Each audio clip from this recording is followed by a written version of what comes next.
Hi everyone, thanks for coming to see me on your mat today. This is less of a practice and more of a workshop on how to build strength in your shoulders when you're coming back from an injury. I've had some questions from students about shoulders, shoulder injuries, how to continue with yoga. You can look at, I just did a hands-free yoga practice, really great for when your shoulder's injured and you really can't put your hands down on the mat. You want to take, you still want to practice yoga, but down dog, plank, any tabletop poses are all not really going to work for you. I was requested this workshop by my awesome father-in-law, Stan, who fell and hurt his shoulder, and it's been healing for some time, and when he's ready to start building the strength back into his shoulders, I want him to have this ready for him. So these principles, whether you've had an injury like Stan, like you've fallen or actually injured your shoulder, or whether it's from repetitive use, these practices should be work for both of you. Of course, always when you've injured yourself, you should see a doctor and make sure that you are cleared to weight bear to do these exercises. Now, I know for most shoulder injuries, it comes in the rotator cuff, and what happens is as we go to lift our hands, we are bringing our hands up, and the deltoid muscle right here is responsible for raising your arms to about this place. And then at this moment, the deltoid relaxes and the rotator cuff brings the hands to about here. And then the deltoid engages again. Bring the hands up overhead.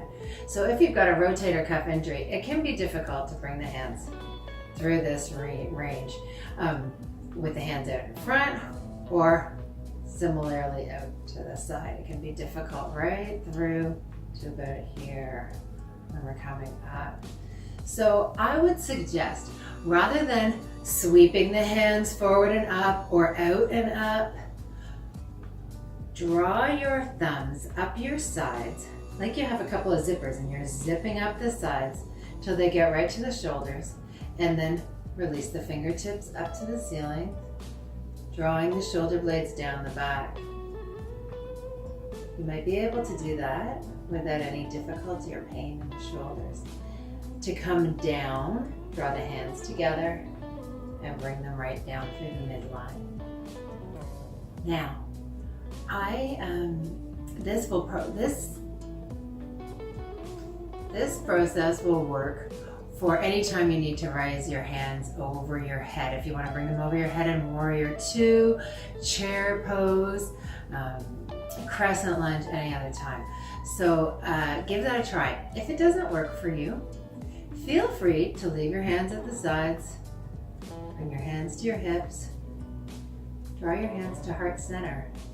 This is always a nice one. You can press into your palms, open the collarbones, and bring the chest nice and wide. So if you can't put your arms over your heads, those are some options. Now I wanted to talk next about down dog, because we all love down dog. It gives us a really great stretch across the back body, the breathing. But once our shoulder is healed, we don't want to just slam right back down into down dog, because things will be tender and we want to build the strength again. So I suggest using a chair. So bring your hands, your fingertips to the top of the chair. You could also use a wall if you have one. I thought this was easier for the purposes of video. Bring your fingertips to the top of the back of the chair and just walk your feet back, going with a nice flat back. Knees are straight, but they're not locked. Ears are between the biceps. You're just getting a nice stretch here. This is like a standing down dog. You should be getting a nice stretch in the shoulders.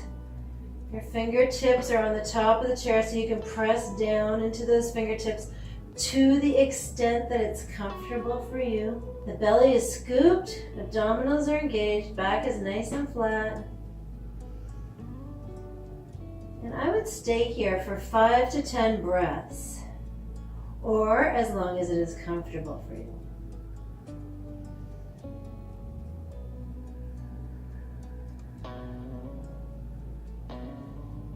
If it's uncomfortable for your lower back, you can bend your knees more.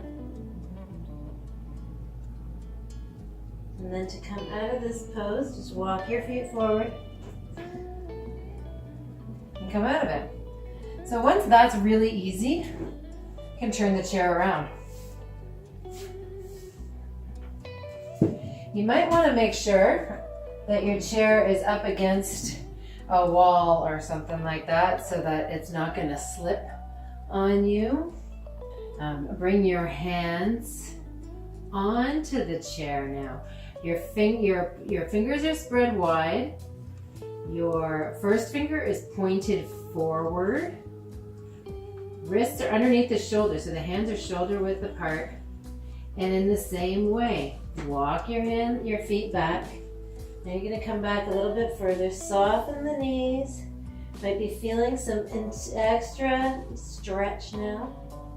Drawing the navel in. And the knees can be as soft as they need to be.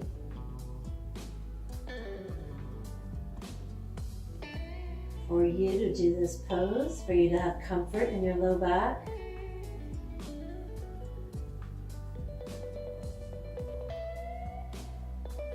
Pressing into that first knuckle underneath your first finger knuckle, the whole palm.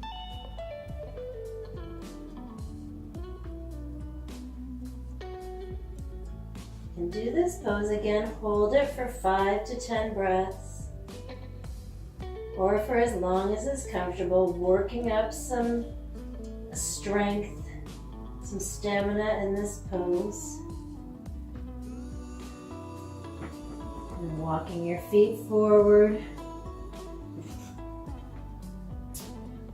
until you can just come back up to a stand. You can set your chair aside here now. Once that's really comfortable for you, so you want to get really comfortable with each of these poses before you move on. We can move to a full down dog. So I want you to really be careful of your arm placement here. Hands are shoulder width apart. Your first finger faces forward. Press down into the knuckle of your first finger. The shoulders are broad, but so are the collarbones. So you need to find some balance here. Curl the toes under and lift the knees. Bring the hips up and back, and just begin by keeping your knees really bent here. And let your belly drop towards your thighs. Pressing into the hands. Again, only staying for as long as is comfortable.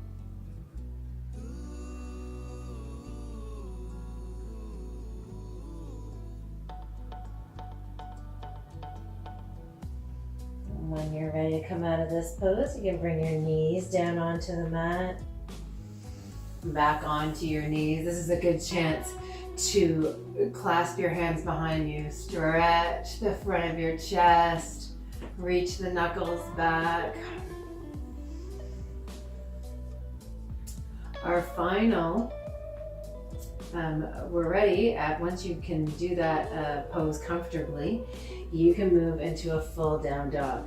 Always being really aware of the placement of your hands. Move very slowly. You can draw the hips up and back, letting the heels drop down towards the mat. Draw the shoulder blades away from the spine. Lots of strength and stability in the shoulders. The head drops freely from the neck.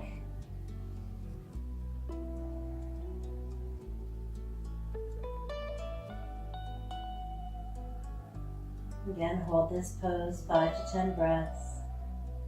or for as long as it feels good.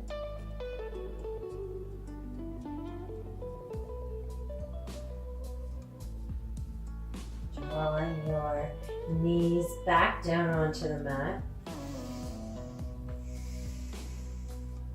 The final pose I want to talk about is plank pose. So plank pose and lowering down chaturanga. If you are ready to begin weight bearing with the shoulders, you can begin plank pose. Your hands underneath your shoulders, fingertips point, first finger pointed forward, and just begin to walk your knees back until you are in a plank pose on your knees. Now it's really important here that the tailbone stay turned down and the belly is up. So knees are down, belly up. Again, draw the shoulder blades away from the spine. Neck is nice and neutral. You're gazing down at the mat here.